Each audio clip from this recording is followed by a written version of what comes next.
Bab 326. Kemenangan yang hampir tanpa usaha. Berhari-hari telah berlalu sejak kompi Jaeger yang dipimpin Kapten Andreas tiba di pasukan utama dan memberitahu Berengar tentang masalah mereka. Berengar berbincang panjang lebar dengan agen wanita itu tentang misinya yang gagal sebelum mengirimnya ke operasi rahasia lainnya. Akhirnya, Korps Jaeger kembali dengan kerugian minimal dari operasi mereka. Setelah membersihkan seluruh jalan ke depan, Berengar dan pasukannya berbaris menuju kota Milan, tempat mereka sekarang berada di luar gerbangnya. Kamp pengepungan dibangun dengan cepat, sama seperti yang biasa dibangun Berengar. Garis parit yang luas dibangun di sekeliling perkemahan, dikelilingi kawat berduri. Di dalam garis parit ini terdapat meriam dan meriam Smith yang membombardir kota dan mempertahankan kamp. Menara-menara observasi didirikan, dengan penembak jitu di atasnya, sehingga tentara Austria dapat mengamati lingkungan sekitar secara selektif dan bereaksi terhadap ancaman apapun yang mungkin muncul. Ribuan tenda digunakan untuk menampung tentara dan perbekalan mereka di tengah garis parit. Meskipun kamp pengepungan telah didirikan, Berengar belum memerintahkan pengeboman kota. Sebaliknya, ia berada di dalam tenda komandonya, mengawasi strategi Austria untuk merebut kota seefisien mungkin. Berengar dikelilingi oleh para perwira tertingginya, masing-masing memimpin sebagian besar pasukannya.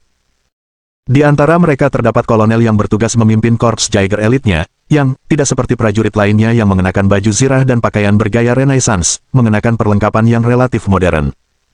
Di atas meja di hadapan para perwira dan raja mereka terbentang sebuah peta kota. Berengar telah menandai berbagai gerbang di kota itu dan mulai menyampaikan pesan kepada jenderal, yang ditugaskan memimpin brigade artileri. Aku ingin meriam-meriam itu dipasang di gerbang-gerbang ini, aku ingin gerbang-gerbang itu dihancurkan menjadi serpihan, dan seluruh gerbang dihancurkan. Setelah gerbang-gerbang itu runtuh, pasukan kita akan menyerbu kota dan membantai semua perlawanan yang mungkin mereka temui. Ketika jenderal artileri mendengar ini, dia memberi hormat kepada Berengar sebelum menanggapi strateginya. Itu akan dilakukan, Yang Mulia. Saat Berengar mendengar ini, dia tersenyum sebelum berbicara kepada perwira yang bertanggung jawab atas brigade infanteri. Setelah artileri merobohkan gerbang, aku butuh pasukanmu untuk menembus celah secepat mungkin. Aku ingin kota ini direbut bersih sebelum matahari terbenam. Tidak ada alasan untuk memperpanjang pengepungan ini. Semakin lama kita tinggal di sini, semakin lama musuh punya waktu untuk mempersiapkan serangan kita. Jenderal infanteri dengan cepat menanggapi kekhawatiran Berengar dengan cara yang sama seperti jenderal artileri. Setelah melakukannya, Berengar mulai berbicara kepada kolonel korps Jaeger. Sedangkan untukmu, aku ingin kau dan pasukanmu mengumpulkan perbekalan yang kalian butuhkan dan bersiap untuk bergerak keluar kapan saja. Aku ingin jalan menuju Parma dibersihkan sebelum kita mulai bergerak maju. Kita sudah menghabiskan terlalu banyak waktu terjebak di sini, di Milan. Ketika Kolonel Jaeger mendengar ini, dia menganggukkan kepalanya sebagai jawaban sebelum mengucapkan penerimaannya terhadap persyaratan Berengar. Jangan khawatir, Yang Mulia, kami para Jaeger adalah ujung tombak tentara kerajaan Austria. Saya jamin Anda tidak akan melihat satupun penembak jitu dalam perjalanan Anda ke Parma. Saat Berengar mendengar ini, dia tersenyum dan mengangguk sebelum membubarkan para perwiranya. Baiklah, kalian semua tahu rencana kalian, cepat mulai tugasnya, aku ingin pasukan kita siap bergerak sebelum malam tiba. Ketika Berengar mengatakan hal ini, seluruh perwira yang berkumpul segera memberi hormat kepadanya sebelum menjawab ya. Baik, Yang Mulia. Setelah mengatakan ini, mereka semua keluar dari tenda sebelum mempersiapkan pasukan mereka untuk bertempur. Berengar mengeluarkan piala emas dan menuangkan anggur yang diperkaya ke dalamnya sebelum menyesapnya sendiri. Berkat pengaruhnya, dunia berubah dengan cepat, dan ia tahu tak lama lagi musuh-musuhnya akan mulai beradaptasi dengan senjatanya.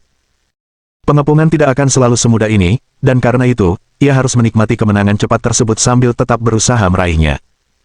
Sekembalinya dari perang ini, ia sangat perlu memulai proses industrialisasi Austria. Ia telah mencapai batas masyarakat pra-industri. Jika ia ingin mempertahankan dominasinya, era baja dan uap harus dimulai. Saat ia memikirkan hal-hal tersebut, meriam-meriam mulai bergema di kejauhan saat melepaskan amukan ke gerbang-gerbang kota Milan. Dengan kehebatannya saat ini, Berengar memperkirakan bahwa paling lama akan memakan waktu 1 jam sebelum gerbang-gerbang kota dihancurkan dan prajuritnya dapat menyerbu kota seperti pasukan belalang. Karena itu, Berengar menghabiskan sisa waktu pengeboman di dalam tenda komandonya, mengabaikan rencananya.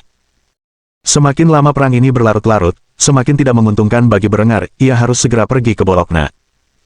Namun, ada beberapa kota kecil di antaranya, seperti Parma, yang harus ia lewati terlebih dahulu. Setelah itu, ia akan pergi ke Florence untuk merebut kekayaan Medici dan menjatuhkan mahkota kekaisaran. Jika semuanya terus berjalan sesuai rencana, perang ini paling lama akan berlangsung beberapa bulan. Saat Berengar sedang menyusun rencana-rencana ini, seorang perwira tiba di dalam tenda, dan memberitahu Berengar tentang perkembangannya. Yang mulia, gerbangnya telah runtuh, dan tentara kita telah mulai maju memasuki kota. Mendengar ini, Berengar tersenyum sebelum meraih burgonetnya dan meletakkannya di atas kepalanya. Pasukan yang terdiri dari sekitar 50.000 orang menyerbu kota dan menjarahnya untuk mencari harta karun, hanya beberapa jam lagi mereka akan berangkat. Karena itu, Berengar berniat menikmati pemandangan dan berjalan-jalan di kota. Dengan mengingat hal ini, ia memberitahu perwira itu tentang keputusannya. Kumpulkan pengawalku, aku akan memasuki kota. Perwira itu mengangguk sebelum meninggalkan tenda, penjagaannya sudah siap ketika Berengar memasuki kamp beberapa menit kemudian. Sebagian besar prajurit ini adalah elit di unit masing-masing dan telah membentuk unit perlindungan dasar untuk beberapa waktu. Ketika Berengar melihat ini, ia menyadari bahwa ia sekarang adalah seorang raja dan membutuhkan unit khusus untuk melindungi dirinya dan keluarganya. Ia memutuskan bahwa setelah perang ini berakhir, ia akan membentuk garda kerajaan yang tepat. Setelah menatap penuh kasih sayang kepada prajuritnya, Berengar menaiki kudanya, diikuti oleh kesatuan yang bertugas melindunginya. Setelah melihat bahwa pasukan itu telah siap memasuki kota, Berengar meneriakkan komandonya. Maju terus. Setelah mengatakan itu, Raja Austria dan gardanya berbaris memasuki kota yang terbakar sebagai penakluk. Saat mereka melewati pos jaga yang kini tak lebih dari serpihan dan puing, Berengar melihat tumpukan mayat, yang sebagian besar terdiri dari pasukan pembela Italia. Eselon belakang pasukannya sudah menumpuk mayat-mayat itu ke dalam gerobak agar dapat dibuang dengan benar. Aroma asap dan darah memenuhi udara saat Berengar semakin maju ke dalam kota, yang ia lihat adalah pasukannya menjarah segala sesuatu yang berharga dan menahan warga agar mereka tidak bisa melawan. Semakin jelas bahwa tingkat perlawanan yang dihadapi pasukan Berengar setelah memasuki kota praktis tidak ada. Selain beberapa ratus pembela Italia yang tertahan di dalam kastil kota, sisa penduduk Milan telah menyerah dengan damai. Warga kota menatap Berengar dengan perasaan kagum dan benci, saat mereka melihat sosok legendaris itu secara langsung, melangkah di atas kuda seakan-akan menaklukkan kota mereka, sama wajarnya seperti menghirup udara. Hanya dalam beberapa jam, kota Milan yang dulu perkasa telah jatuh, dan kekayaannya dijarah oleh penjajah Austria. Meskipun demikian, tak seorang pun warga yang memilih untuk melawan, mereka sangat menyadari kesia-siaan melawan tentara kerajaan Austria. Berita kekalahan Verona telah menyebar ke seluruh Italia Utara, begitu pula kekalahan telak di Laut Adriatik yang menyebabkan sisa armada mereka terdampar di dasar Laut Mediterania. Di mata banyak warga Italia, perang ini telah berakhir, dan kekaisaran telah kalah. Meskipun demikian, Kaisar tidak menawarkan syarat penyerahan diri, dan Berengar pun tidak mau menerimanya, hingga ia merebut Florence dan mengambil alih kekayaan keluarga Medici yang melimpah. Dengan melakukan itu, ia akan melumpuhkan musuh terbesarnya secara finansial, yaitu Gereja Katolik. Dengan mengingat hal ini, kota Milan jatuh dalam kemenangan yang nyaris tanpa usaha bagi tentara kerajaan Austria, apa yang seharusnya memakan waktu berhari-hari konflik brutal hanya berlangsung beberapa jam. Ini bukanlah terakhir kalinya Berengar menjarah sebuah kota dengan cara seperti itu, lagi pula, tekad rakyat Italia untuk melawan musuh yang begitu kuat dan tak menginginkan apapun selain kemerdekaan semakin memudar dari hari ke hari. Bab 327. Satu tindakan keputusasaan terakhir. Kaisar Balsamo Corsini sedang duduk di singgasana kekaisarannya di kota Firenze. Berita tentang kejatuhan Milan baru saja sampai ke telinganya, dan ia hampir tak percaya. Jika berita itu bukan dari sumber terpercaya, ia tak akan pernah berani mempercayai kata-kata mengejutkan seperti itu. Kaisar Romawi Suci menelan ludah yang terkumpul di tenggorokannya sebelum mengajukan pertanyaan dalam benaknya kepada jenderal yang berdiri di hadapannya. Bisakah Anda mengulangi apa yang baru saja Anda katakan untuk saya? Ketika ditanya pertanyaan ini, sang jenderal tanpa ragu menjawab dengan kata-kata yang baru saja diucapkannya beberapa saat sebelumnya. Ia mendesah pasrah saat mengumumkan berita buruk yang baru saja diterimanya. Milan telah jatuh. Tentara Austria membutuhkan waktu sekitar 1 jam untuk menembus pertahanan kota. Setelah itu, perlawanan terhadap penjajah Austria berakhir secepat awalnya. Menurut laporan, Austria telah menjarah kekayaan kota-kota paling utara kami.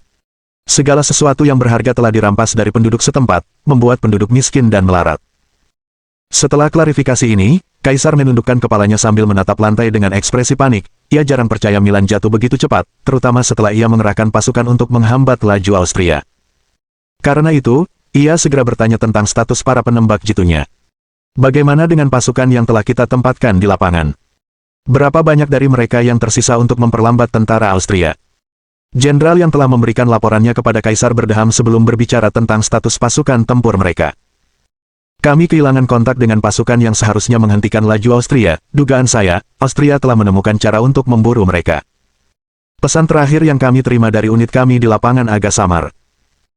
Sang kaisar mengerutkan kening ketika mendengar hal ini. Sebenarnya, dia cukup takut untuk bertanya, tetapi dia tahu itu adalah tugasnya untuk melakukannya. Oleh karena itu Balsamo menutupi keraguannya dengan berpura-pura percaya diri ketika dia meminta laporan kepada jenderal. Apa isi pesannya? Sang jenderal sekali lagi tidak ragu untuk menyampaikan bukti-bukti. Oleh karena itu, ia melihat pesan yang ditulis dengan sesuatu yang tampak seperti darah orang yang telah menulisnya sebelum berbicara. Hanya ada dua kata. Hantu Austria. Balsamo adalah orang yang sangat religius dan percaya tahayul. Karena itu, kepercayaan dirinya yang sebelumnya tampak runtuh begitu mendengar kalimat itu. Sang kaisar langsung berdiri dari tempat duduknya dengan ekspresi ketakutan sebelum akhirnya meledak dalam amarah yang meluap-luap. Sihir apa ini? Berengar bisa mengendalikan jiwa orang terkutuk. Itukah yang ingin dikatakan prajuritku padaku? Bagaimana kita bisa mengalahkan kejahatan seperti itu? Ketika sang kaisar mengalami gangguan mental, sang jenderal berdeham dan mencoba menyajikan alternatif yang masuk akal kepada rajanya. Ia menanggapi dengan tekad yang kuat. Saya tidak yakin para prajurit itu memaksudkan hantu sungguhan. Saya pikir laporan itu menunjukkan Austria memiliki unit-unit tersembunyi yang bergerak dalam bayang-bayang dan dengan cepat menyerang pasukan kita tanpa terlihat. Hantu-hantu yang diduga ini merupakan ancaman serius dan perlu diperlakukan seperti itu. Setelah mendengar penjelasan yang masuk akal, sang kaisar pun ambruk di kursinya sambil menghela napas lega. Ia butuh beberapa saat untuk menenangkan sarafnya. Lagi pula semua cara yang dilakukan Austria untuk maju melalui wilayahnya sudah mendekati batas supranatural. Kaisar menghabiskan 2 menit berikutnya merenungkan pilihan-pilihannya. Semakin ia memikirkannya, semakin ia menyadari bahwa kemungkinan kemenangan dalam perang ini praktis mustahil. Angkatan lautnya hancur total dan terkapar di dasar Laut Mediterania. Armada dagangnya dijara oleh gabungan kapal-kapal pribadi berengar dan bajak laut asing tanpa hukuman, dan akibatnya, perekonomian terpuruk parah. Tanpa angkatan laut yang memadai, perdagangannya akan segera terhenti. Sedangkan untuk front Swiss, itu adalah usaha yang sia-sia. Separuh bangsa telah jatuh setelah kekalahan di Zurich. Para pemimpin Swiss kini bersidang untuk merundingkan penyerahan diri mereka kepada Adelbrand dan pasukannya yang terdiri dari 25.000 orang Austria. Balsamo bersumpah bahwa jika ia mampu, ia akan mengerahkan pasukannya ke Konfederasi Swiss dan mengingatkan mereka kepada siapa mereka tunduk. Namun, ia tidak dapat melakukannya. Ia telah menderita kerugian besar melawan tentara berengar, dan Austria telah menutup semua rute menuju Konfederasi Swiss. Sementara semua ini terjadi, pasukan utama berengar sedang menyerbu Lombardia dan tak lama lagi akan tiba di gerbangnya. Meskipun pasukan kaisar telah merebut beberapa senjata dari tentara berengar, butuh waktu bertahun-tahun sebelum mereka dapat merekayasa ulang persenjataan canggih tersebut secara memadai. Tak diragukan lagi, perang akan berakhir jauh sebelum itu. Maka, Kaisar Romawi Suci hanya punya 2 pilihan, menyerah dan berharap keringanan hukuman, atau bertempur dalam pertempuran terakhir melawan tentara Austria. Sang kaisar terlalu angkuh untuk menundukkan kepalanya kepada seorang baron rendahan yang memproklamirkan dirinya sebagai raja. Tidak. Hanya ada satu cara untuk mengakhiri konflik ini, ia lebih baik mati daripada mengakui kekalahan kepada seorang pemberontak seperti berengar. Kaisar Balsamo Corsini segera bangkit dari tempat duduknya dan membersihkan debu dari jubahnya sebelum meneguhkan kembali tekadnya. Setelah itu, ia dengan berani menyatakan kepada jenderalnya rencana terakhirnya untuk membalikkan keadaan perang ini. Jenderal, kumpulkan semua pria dan anak yang bisa mengangkat senjata di wilayah kita yang tersisa. Lengkapi mereka dengan senjata apapun yang kau temukan, dan bawa mereka ke Florence. Jika berengar ingin mengalahkanku, dia harus merebut kota itu dari pasukan yang berkekuatan lebih dari 100.000 orang. Sang jenderal mendesah saat mendengar ini, membawa pasukan dalam jumlah besar ke Florence akan menghabiskan cadangan makanan mereka. Bahkan jika tentara kerajaan Austria dikalahkan di Florence, ibu kota akan kelaparan saat musim dingin tiba. Perang sudah kalah, namun kaisar terlalu angkuh untuk mengakui kekalahan. Meskipun demikian, sang jenderal menerima perintahnya dan menganggukkan kepala sebelum menjawab setuju. Saya akan melakukan apa yang Anda minta, tetapi yang mulia, sebagai jenderal, saya merasa harus menasihati Anda agar tidak mengambil tindakan drastis seperti itu. Terlepas dari apakah kita menang atau kalah dalam pertempuran ini, perang ini secara keseluruhan akan menjadi akhir dari Kekaisaran Romawi Suci. Sekalipun kita berhasil mengusir Austria, pasukan kita akan hancur lebur, dan ekonomi kita akan hancur. Jika kita benar-benar menjalani pilihan yang membawa bencana seperti itu, kita tidak akan lagi mampu memproyeksikan kekuatan yang cukup untuk mengendalikan negara-negara bawahan kita, dan satu persatu, mereka akan mengikuti jejak Austria. Akan tetapi, meskipun telah mendapat nasihat ini, sang kaisar tidak gentar dengan tindakannya, baik Austria akan melawan tembok Florence, atau kekaisaran akan runtuh, tetapi martabat sang kaisar tidak akan pernah goyah, karena itu Balsamo Corsini melotot ke arah jenderal sebelum menjawab. Pendapatmu dicatat, tapi kau akan melakukan apa yang kuminta, atau aku akan mencari jenderal yang akan. Setelah mendengar bahwa kaisar bertekad untuk bunuh diri, sang jenderal menghela napas berat sebelum mengangguk. Masa depan kekaisaran memang suram, tetapi ia merasa semua hal baik pasti akan berakhir. Lagi pula, para pengikut kekaisaran Romawi suci pada awalnya sebagian besar bersifat otonom. Dengan mengingat hal ini, sang jenderal menguatkan tekadnya sebelum menanggapi tuntutan kaisar. Baiklah, kalian akan memiliki pasukan kalian, tetapi ketika kekaisaran mulai runtuh, ketahuilah bahwa aku menyarankan agar tindakan ini tidak dilakukan. Kaisar tidak berkata apa-apa dan membiarkan sang jenderal pergi dalam diam. Sebaliknya, ia kembali duduk di singgasananya dan meneguk anggur dari pialanya yang penuh. Pria itu terus minum hingga isi gelasnya sepenuhnya berada di dalam perutnya. Kaisar yakin Berengar tidak akan secepat itu merebut ibu kota kekaisaran dengan pasukan pembela yang begitu besar. Sekalipun kebanyakan dari mereka hanyalah pasukan petani, tubuh tetaplah tubuh, dan kekuatan Berengar pada akhirnya dapat dikalahkan. Oleh karena itu, sementara Berengar dengan cepat mulai maju ke kota Parma, kekaisaran telah mulai menarik semua pasukannya di medan perang dan garnisun yang menjaga kota-kota utara ke Firenze. Sedangkan untuk Italia Selatan, mereka juga ditugaskan untuk mengerahkan pasukan guna mempertahankan Firenze dari invasi Austria. Pertempuran Florence akan menjadi pertempuran penentu dalam perang kemerdekaan Austria ini. Apakah kekaisaran akan runtuh dalam kekalahan masih menjadi spekulasi belaka saat itu. Bagaimanapun, persatuan berbagai negara kekaisaran masih menguntungkan sebagian besar anggotanya. Namun, satu hal yang pasti, pertempuran ini akan berdampak jangka panjang pada struktur kekuasaan di benua Eropa. Bab 328. Mengembangkan senapan jarum. Ludwig berdiri di lapangan tembak di dalam fasilitas pengujian senjata yang terletak di luar batas kota Kufstein. Di tangannya terdapat sebuah prototipe yang telah ia kerjakan selama beberapa waktu. Berkat kemajuan teknologi kimia seperti merkuri fulimat dan penemuan topi perkusi, Ludwig akhirnya dapat menyelesaikan rancangannya. Nama sementara untuk senjata ini adalah senapan jarum Smith. Alasan untuk nama ini adalah kenyataan bahwa senapan aksi baut dengan tembakan tunggal ini menggunakan jarum panjang untuk menembus ujung selongsong peluru kertas, di mana jarum tersebut akan mengenai tutup perkusi yang tertanam di dalamnya dan dengan demikian menyalakan bubuk mesiu yang mendorong peluru ke bawah. Senapan ini dilengkapi laras 33,66 inci yang menggunakan alur poligonal yang sama dengan yang digunakan pada senapan Jaeger 1419. Laras ini juga menggunakan proyektil paduan timbal 451. Berbeda dengan peluru heksagonal yang digunakan pada senapan Jaeger, senapan jarum ini menggunakan proyektil silinder dengan desain yang lebih tradisional.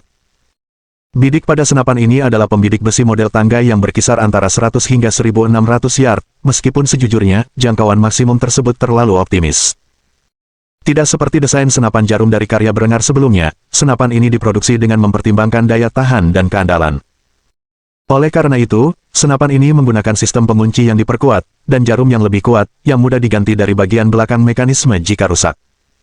Secara keseluruhan, penampilannya mirip dengan Mauser model 1871 dari kehidupan Berengar sebelumnya. Ludwig telah merancang bayonet model bila baru yang mirip dengan bayonet berpola 1871/84 dari kehidupan Berengar sebelumnya.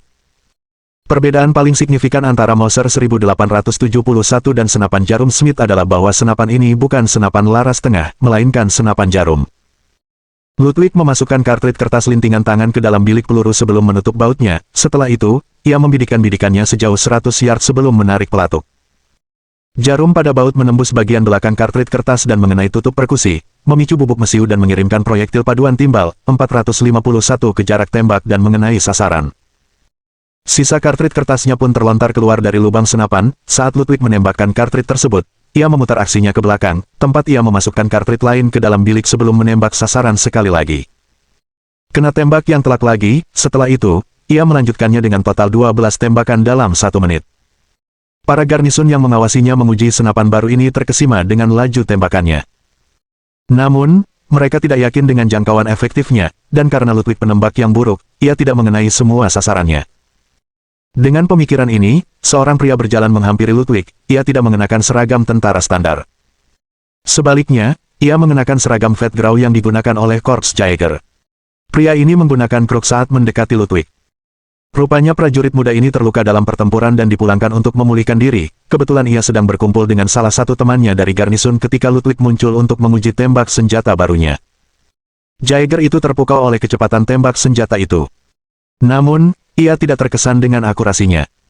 Sebagai penembak jitu yang handal, ia menyimpulkan bahwa kemungkinan besar hal itu disebabkan oleh kurangnya pelatihan yang memadai dari orang yang menggunakannya. Karena itu, ia memutuskan untuk mengajukan diri untuk menguji senjata itu setelah memastikannya aman untuk dioperasikan. Tuanku, Kopral Lahwik Ten siap melayani. Merupakan suatu kehormatan bagi saya untuk menguji senapan ini untuk Anda guna melihat seberapa efektif jangkauannya. Itu pun jika Anda tidak keberatan dengan Jaeger tua seperti saya. Ludwig memandang ke arah lelaki itu dan menyadari bahwa ia mengenakan seragam militer yang tidak seperti yang pernah dilihatnya sebelumnya. Seragam itu ramping dan tidak memiliki hiasan yang mencolok seperti yang digunakan sebagian besar pasukan berengar. Meskipun Ludwig kurang sopan dalam mengenakan seragam, lelaki tua itu mengenali pin daun ek perak pada topi lapangan lelaki itu, yang menunjukkan bahwa dia adalah anggota Korps Jaeger Kerajaan Austria, merupakan suatu kejahatan jika memperbanyak pin tersebut dan menggunakannya tanpa izin. Dengan demikian, pria di hadapannya entah anggota pasukan elit berengar atau penipu yang berisiko dijatuhi hukuman pidana.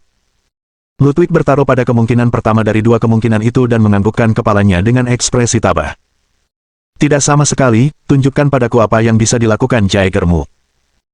Prajurit itu tersenyum dan duduk di bangku cadangan sebelum memegang senapan jarum dan meletakkan selongsong kertas ke dalam biliknya seperti yang dilakukan Ludwig sebelumnya. Ia kemudian mengatur bidikan besinya dari 100 yard menjadi 1000 yard, tembakan yang biasanya mampu ia lakukan dengan senapan Jaeger miliknya dalam kondisi ideal. Dia mengukur angin di udara sebelum menarik pelatuk, menembakkan proyektil ke sasaran baja yang berada pada jarak sekitar 1000 yard, bunyi denting timah yang berbenturan dengan baja bergema di seluruh lapangan pengujian dan memberi sinyal kepada semua orang yang hadir bahwa Jaeger telah mengenai sasarannya. Ini adalah prestasi fenomenal bagi prajurit biasa di garnisun. Sebagian besar pasukan di Angkatan Darat Austria tidak menyadari seberapa mahir Jaeger dalam pertempuran jarak jauh. Mereka tidak pernah menyaksikannya dalam pertempuran karena mereka merupakan pasukan yang dikerahkan jauh di depan medan perang tradisional. Setelah menarik pelatuk dan menembakkan peluru ke jarak tembak, Jaeger segera memutar bautnya kembali ke belakang dan memasukkan selongsong kertas lain yang tergeletak di atas meja ke dalam bilik peluru sebelum menembakkannya kembali. Setelah itu, ia membidik target lain yang berjarak 1200 yard dan menyesuaikan bidikannya untuk mengimbangi perbedaan jarak. Setelah melakukan perhitungan, prajurit muda itu menarik pelatuknya, dan sekali lagi, bunyi ping menggema di seluruh area tembak. Aksi dua tembakan dalam waktu kurang dari 10 detik ini, yang berhasil mengenai sasaran pada jarak sejauh itu, semakin mengejutkan kerumunan prajurit. Setelah Jaeger melanjutkan dengan tembakan ketiga pada jarak 1500 yard yang juga berhasil mengenai sasarannya, ia memutar bautnya kembali untuk menghindari senjata itu, meskipun sebenarnya tidak perlu, sebelum terkekeh sendiri. Sambil melakukannya, ia berteriak sekeras-kerasnya. Luar biasa, sungguh luar biasa. Saya butuh satu ini untuk nanti saat saya kembali ke lapangan, berapa harganya? Namun, Ludwig menggelengkan kepalanya saat ia memberitahu prajurit muda itu tentang kenyataan senjata itu. Ini baru prototipe, produk akhirnya harus disetujui oleh raja untuk digunakan di Angkatan Darat. Kalian harus menunggu sampai saat itu. Meskipun Ludwig menolak tawarannya, Jaeger tetap gigih dan memberikan tawaran yang cukup besar. Kalau kamu bisa membuatkan satu lagi untukku, aku akan bayar 2, bukan 3 gulden. Aku tahu banyak rekanku yang akan melakukan hal yang sama. Ludwig tergoda untuk menerima tawaran prajurit itu, tetapi senjata itu belum diuji secara menyeluruh, dan dia tidak ingin prajurit itu kehilangan nyawanya karena kegagalan fungsi. Karena itu, dia menolaknya sekali lagi. Setelah saya menemukan kekurangan pada senapan ini dan menyempurnakannya, saya akan dengan senang hati menjualnya kepada Anda jika Anda benar-benar tidak sabar menunggu senapan ini menjadi standar. Prajurit itu mengerutkan kening menanggapi hal ini, tetapi dia mengerti bahwa Ludwig memiliki niat baik, karena itu, dia menyetujui persyaratan pria itu. Baiklah, jangan membuatku menunggu terlalu lama, dalam beberapa minggu, aku akan kembali ke lapangan, dan aku akan merasa jauh lebih aman dengan senapan ini sebagai senjata utamaku daripada senapan Jaeger edisi terbaru. Ludwig menggaruk bagian belakang kepalanya saat menanggapi keinginan kuat prajurit itu untuk membeli senapannya. Saya akan lihat apa yang bisa saya lakukan. Semoga nanti saya bisa membuat varian fungsional yang bisa Anda gunakan di lapangan. Setelah mengatakan ini, Sang Jaeger mengucapkan terima kasih kepada Ludwig sebelum mengambil kruknya dan meninggalkan fasilitas pengujian. Senyum lebar tersungging di wajahnya seperti anak kecil di hari Natal. Senjata hebat seperti itu memecahkan keluhan terbesarnya tentang senapan laras depan yang beredar saat ini. Adapun Ludwig, ia menghela napas lega setelah prajurit yang terlalu bersemangat itu pergi sebelum mengambil prototipe senapannya dan membawanya kembali ke toko. Sejauh ini semuanya tampak berfungsi dengan baik, Tetapi ia perlu menguji senjata itu secara menyeluruh selama beberapa hari ke depan untuk memastikan tidak ada masalah serius dengannya. Namun, untuk prototipenya, senjata itu jauh di atas fungsinya, dan itu membuatnya senang. Ia tak sabar menunggu Raja Berengar akhirnya bisa menyaksikan senapan yang dirancang sepenuhnya oleh lelaki tua itu. Ia sudah bisa membayangkan pujian yang akan diterimanya atas penciptaan senjata revolusioner semacam itu. Setelah itu, Ludwig kembali ke gudang senjata milik negara yang dikelolanya, tempat ia mulai memproduksi lebih banyak selongsong kertas untuk menguji senapan tersebut di hari-hari berikutnya. Saat Berengar bergerak menuju Florence, sudah ada ribuan senapan jarum Smith ini di tangan pasukan paling elit Berengar. Bab 329. Konfederasi Swiss menyerah. Di kota Jenewa di seberang Konfederasi Swiss tempat tentara kerajaan Austria saat ini menduduki, berbagai bangsawan berpangkat tinggi berkumpul untuk membahas realitas perang yang mereka hadapi.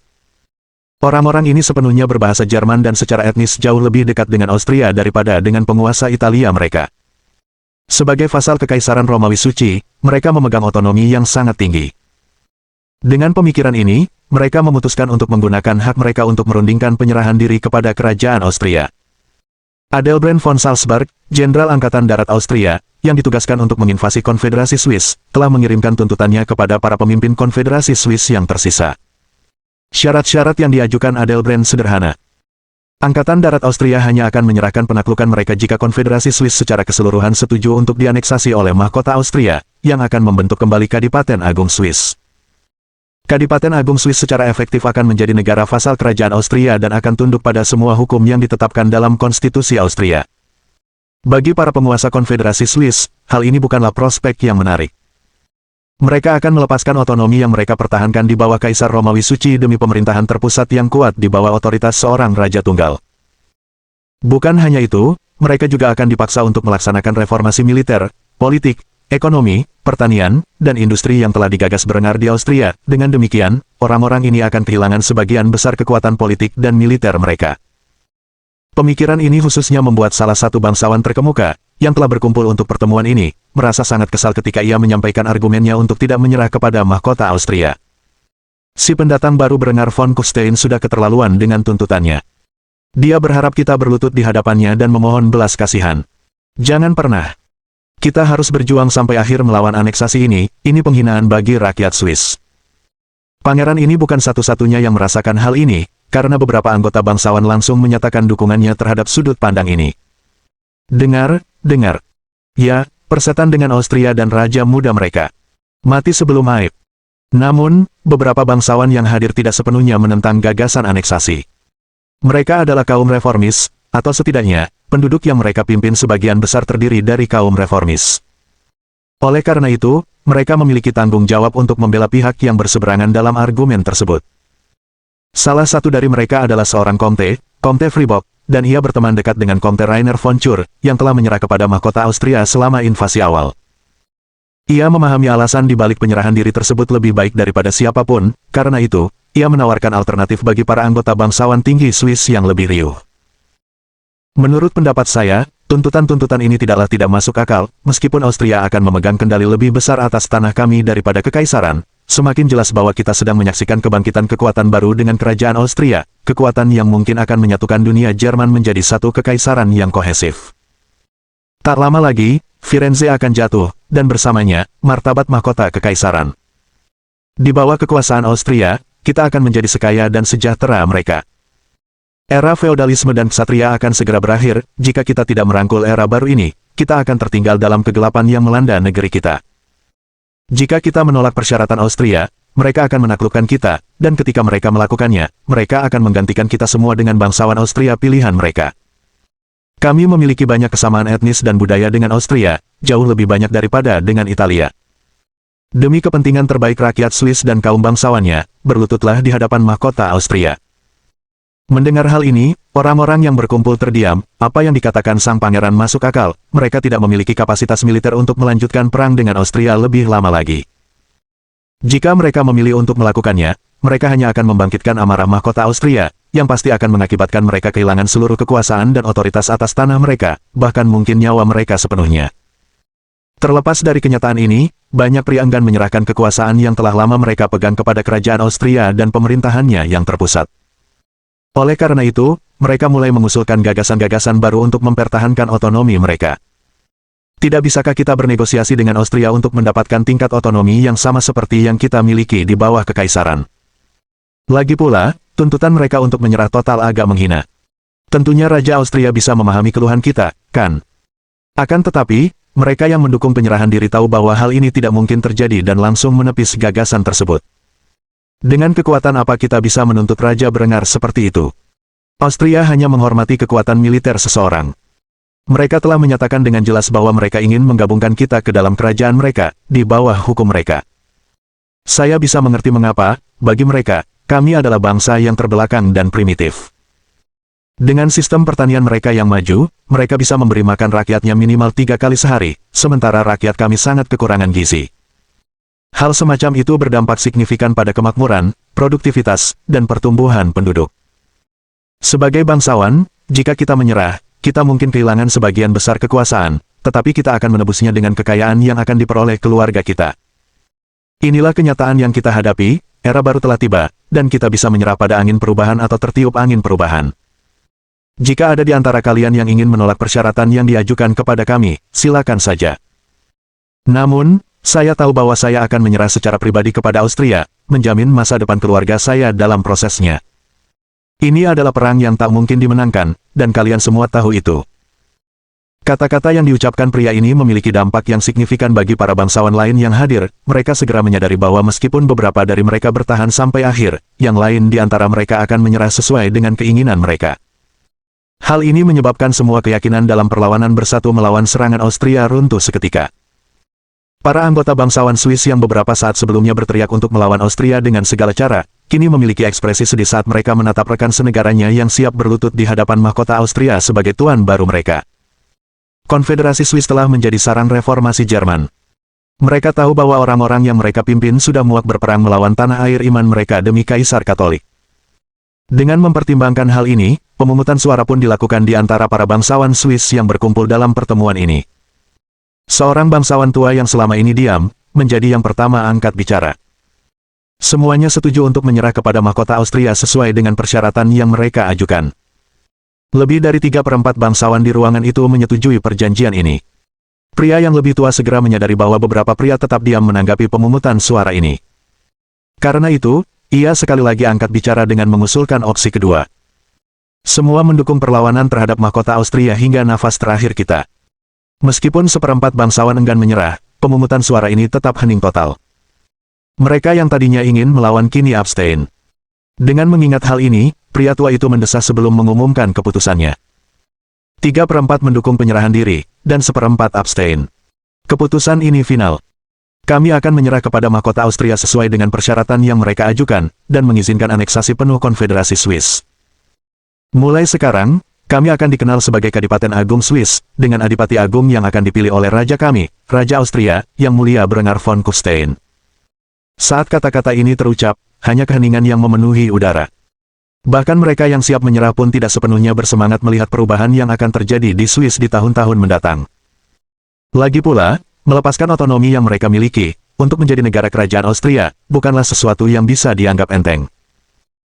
Akan tetapi, meskipun mereka enggan, satu hal sudah pasti, medan perang Swiss dalam perang kemerdekaan Austria sudah berakhir, dan selain pasukan pendudukan kecil yang ditinggalkan dengan tujuan untuk menguasai Kadipaten Agung Swiss yang baru dibentuk, pasukan yang tersisa akan mengalir ke medan perang Italia untuk mendukung Angkatan Darat Utama dalam upaya mereka mengepung Florence.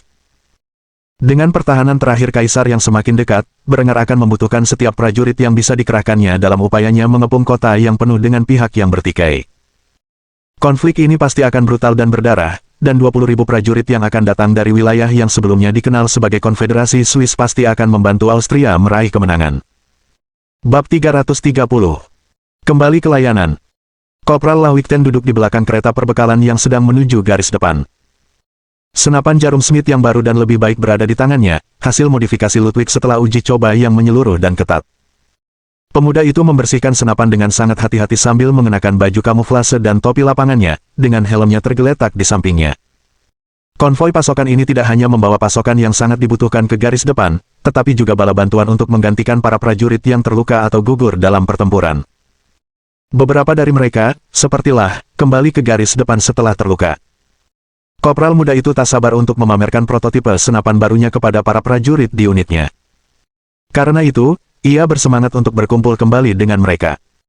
Saat itu, Berengar dan pasukannya telah maju melewati kota Milan setelah mencuri harta karunnya dan sedang dalam perjalanan menuju kota kecil Parma, yang terletak di antara mereka dan Bologna. Sebentar lagi, ia akan mendekati pasukan Berengar, tempat ia kemungkinan akan berkumpul kembali dengan setidaknya satu unit Jaeger yang berada di dekatnya. Meskipun Italia telah menarik sebagian besar pasukan mereka untuk memperkuat kota Florence dalam pertahanan terakhir yang putus asa melawan kekuatan tentara kerajaan Austria, mereka tetap mempertahankan sejumlah kecil pasukan di lapangan dalam upaya memperlambat laju Austria untuk memberi waktu yang sangat dibutuhkan oleh pasukan utama Italia. Ketikalah akhirnya melihat tenda-tenda perkemahan Austria muncul di kejauhan, ia menyampirkan senapannya di bahu dan memasang helm di kepalanya sebelum bergegas menuju kamp. Kopral muda itu melambaikan tangan ke arah konvoi pasokan saat ia pergi. Ketikalah tiba, ia terkejut melihat bahwa kompinya saat ini sedang beristirahat di perkemahan dan tidak berada di lapangan. Ia segera menghampiri Kapten Andreas Jaeger sambil memberi hormat kepada pria itu. Kopral Lahwikten melapor untuk bertugas, Tuan. Kapten Jaeger membalas hormatlah sebelum menjawab. Tenang saja, Kopral. Saya harap Anda beristirahat dengan baik karena kami akan segera dikerahkan ke garis depan. Setelah berkata demikian, sang kapten menyadari bahwa senapan yang disampirkan di bahulah sangat berbeda dengan senapan Jaeger jenis laras depan yang saat itu digunakan oleh Korps Jaeger dan tak dapat menahan diri untuk bertanya tentang hal itu. Kopral, apa itu, dan di mana Anda mendapatkannya? Saatlah mendengar ini, dia melepaskan senjatanya dan menyerahkannya kepada komandannya. Ini disebut senapan jarum, saat saya pergi, Ludwig telah penemunya. Senapan ini adalah prototipe kedua, tetapi Ludwig telah meyakinkan saya bahwa senapan ini bebas dari potensi kerusakan yang membahayakan. Senapan ini memiliki tingkat akurasi yang sama dengan senapan yang kami produksi saat ini, tetapi mampu menembakkan 12 peluru per menit. Ketika Andreas mendengar ini, ia terkejut karena senjata semacam itu ada, dan karena itu, ia ingin melihat demonstrasinya, namun, menembakkan senjata api saat berada di perkemahan secara tegas dilarang, dan karena itu ia harus menunggu untuk melihat seberapa baik senapan itu berfungsi hingga dapat didemonstrasikan di lapangan.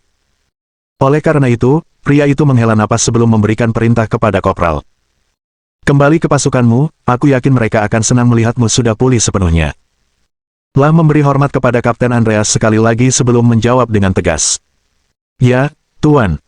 Setelah Andreas membalas salam pemuda itu, Lah kembali ke tendanya, tempat ia bertemu dengan rekan-rekan prajuritnya. Sementara itu, Andreas segera mencari komandannya untuk memberitahu tentang senjata baru ini. Akhirnya, ia bertemu Kolonel Dietrich von Lienz yang sedang bertemu dengan Raja Berengar von Kufstein di dalam tenda komando.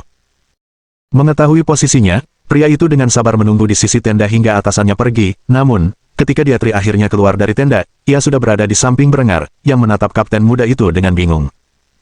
Melihat raja di depannya, Kapten Andreas segera memberi hormat kepadanya.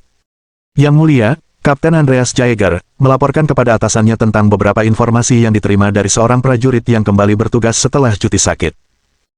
Berengar penasaran mengenai informasi berharga apa yang mungkin dimiliki seorang prajurit yang kembali, oleh karena itu, ia berbicara sebelum Kolonel Dietrich dapat menanggapi. Bicaralah, jika ini adalah sesuatu yang sangat berharga hingga kau menunggu di sisi tenda untuk komandanmu, maka kau bebas membicarakannya denganku. Kapten Andreas menoleh ke arah komandannya untuk melihat apakah ia mendapat izin. Sementara itu, kolonel yang sudah tua itu menatap Andreas seolah-olah ia orang bodoh dan menganggukkan kepalanya dalam diam. Karena itu, Kapten Andreas tidak lagi ragu untuk mengungkapkan pendapatnya. Salah satu prajurit saya, Kopral Lahwikten, telah kembali dengan senjata prototipe yang dibelinya dari Baronet Ludwig. Ia menyebutnya senapan jarum dan mengatakan senjata itu mampu menembakkan proyektil hingga jarak yang sama dengan senapan Jaeger kami dengan laju tembakan lebih dari 2 kali lipat. Ketika Berengar mendengar ini, dia terkejut. Satu-satunya senapan jarum yang diketahuinya adalah Dries dan Casepot dari kehidupan sebelumnya, dan senapan-senapan itu kurang memiliki daya tembak jarak jauh dibandingkan dengan senapan Whitworth yang menjadi dasar pembuatan senapan Jaegernya. Tidak hanya itu, sejauh yang ia ketahui, mereka belum memiliki merkuri fulminat untuk membuat topi perkusi, oleh karena itu, ia cukup skeptis dengan klaim ini. Oleh karena itu, ia menanggapi dengan nada penasaran. Apakah prajurit itu menyebutnya senapan jarum? Ketika Berengar menanyakan hal ini, sang kapten menatapnya dengan tatapan bingung sebelum mengangguk. Mungkinkah Berengar tahu tentang rancangan Ludwig? Lagi pula, dia adalah raja, jadi masuk akal jika dia tahu tentang senjata eksperimental yang dirahasiakan. Saat bernegar menyaksikan anggukan pria itu, ekspresinya berubah serius saat dia berbicara dengan nada berwibawa yang pantas bagi seorang raja. Bawa aku ke pria ini sekarang juga. Andreas memimpin Berengar dan Kolonel Dietrich ke tenda tempatlah dan pasukannya beristirahat. Begitu Kapten Andreas tiba, mereka langsung berdiri tegak dan memberi hormat kepada komandan mereka. Namun, mereka terkejut melihat Kolonel Korps Jaeger dan sang raja sendiri berdiri di belakang kapten mereka. Sebelum satu pun prajurit sempat mengucapkan sepatah kata pun, Berengar segera mengucapkan dekretnya. Siapa di antara kalian yang bernama Kopral Lahwikten? Lah merasa heran ketika mendapati Raja Austria sendiri datang mencarinya, karena itu, ia dengan bangga mempersembahkan dirinya kepada Berengar dengan dada membusung. Kopral Lahwikten siap melayani, Yang Mulia. Setelah mendengar ini, Berengar memeriksa pria itu dengan saksama, menyadari tidak ada yang aneh, ia pun langsung ke pokok permasalahan. Tunjukkan padaku senapan yang kamu bawa. Lah tidak ragu melakukannya sambil mengambil senapan jarum dan memeriksa apakah senjatanya aman sebelum menyerahkannya kepada Berengar dengan baut terbuka. Tentara kerajaan Austria selalu menekankan keselamatan senjata api sebagai prioritas dalam pelatihan para rekrutan. Oleh karena itu, seorang prajurit akan dihukum berat jika tidak memeriksa terlebih dahulu apakah senjatanya aman sebelum menyerahkannya kepada orang lain. Berengar mengamati senapan itu dengan saksama dan menyadari bahwa senapan itu sangat mirip dengan Mauser model 1871 dari kehidupan sebelumnya, hanya saja senapan itu bukan senapan centerfire satu tembakan, melainkan senapan jarum. Jarum senapan itu mudah diganti jika rusak, mirip dengan desain akhir senapan Dreis yang ditambahkan ke varian senjata tersebut pada tahun 1874. Berengar mengamati laras senapan dan memeriksanya untuk memastikan apakah senapan tersebut menggunakan alur tradisional atau poligonal. Yang mengejutkannya, Ludwig telah melangkah lebih jauh dengan senapan-senapan ini dan menyempurnakan alurnya, persis seperti yang digunakan pada senapan Jaeger yang beredar saat ini. Setelah mengamati senapan itu dengan saksama, Berengar mengulurkan salah satu tangannya dan memberi perintah kepada prajurit itu. Berikan aku salah satu kartridnya. Mendengar hal itu, pria itu bergegas ke tempat tidurnya, lalu mengambil selongsong kertas dari jaringnya yang berisi proyektil silinder kaliber 451 Whiteworth. Melihat hal ini, senyum masam tersungging di wajahnya saat ia mengungkapkan isi hatinya dengan lantang. Ludwig, kamu seorang jenius. Tanpa bimbingan apapun, Ludwig telah melakukan hal yang tak terpikirkan, ia telah membuat senapan jarum dari nol, berabad-abad lebih maju dari zaman aslinya. Karena belum pernah menembakkan senapan jarum sebelumnya, Berengar sangat ingin menguji senjata itu, dan karena itu, ia segera keluar dari tenda, di mana orang-orang di dekatnya mengejarnya. Setelah meninggalkan batas-batas perkemahan, Berengar memberikan perintah kepada prajuritnya. Tetapkan target sejauh 1000 yard. Saya ingin menguji senapan ini. Para prajurit menerima perintah dan meletakkan ember kayu pada jarak 1000 yard sebelum kembali ke sisi Berengar. Berengar segera mengatur bidikannya agar berada pada jarak yang tepat, lalu ia memanggul senapan di lengan kirinya dan mengamati bidikan besi dengan satu matanya yang masih sehat. Setelah memperoleh sasarannya, ia menarik napas dalam-dalam sambil menahannya sebelum menarik pelatuk. Saat ia melakukannya, jarum tersebut mengenai tutup perkusi dan memercikkan bubuk yang ada di dalamnya, mengirim proyektil itu ke bawah dengan kecepatan lebih dari 1300 kaki per detik hingga mengenai sasarannya, melemparkan ember itu ke udara. Saat ia melakukannya, Berengar menghela napas dalam-dalam dan mengokang senapannya kembali sebelum menyerahkan senapan itu kepada Kopral Lah dengan senyum lebar di wajahnya. Ia puas dengan kinerja senapan itu dan tak kuasa menahan kegembiraannya, karena itu, ia meraih Kolonel Dietrich sebelum memberinya perintah. Kirim pesan ke Ludwig, aku ingin dia memproduksi senapan ini sebanyak yang dia mampu. Sebelum kita bergerak menuju Florence, aku ingin seluruh korps Jaeger kalian dilengkapi dengan senjata-senjata ini. Dengan mengatakan ini, Dietrich segera memberi hormat kepada Berengar dan menjawab ya. Segera, Yang Mulia. Setelah itu, Berengar menatap ember yang baru saja ditembaknya ke kejauhan dengan senyum hangat tersungging di bibirnya. Tak lama lagi Ludwig akan dapat menciptakan senapan laras ganda berulir dan revolver cap and ball dengan sedikit bantuan. Sekali lagi, era peperangan baru-baru saja dimulai berkat campur tangan Berengar dalam alur waktu. Mohon dukungan dari omom ante-ante sekalian, buat subscribe atau sharekan novel Mimin ke Facebook kalian, agar channel Mimin bisa terus berkembang. Dengan begitu, Mimin bisa lebih semangat untuk up novel seru lain ke depannya. Buat teman-teman yang sudah subscribe dan sharekan novel Mimin, Mimin ucapkan terima kasih sebanyak-banyaknya. Sekiranya teman-teman menghadapi masalah video diputar dalam bahasa Inggris, coba tukar kepada bahasa Indonesia original melalui cara ini. Semasa mendengarkan, pencet tombol setting di atas kanan video, pilih audio track dan tukar bahasa.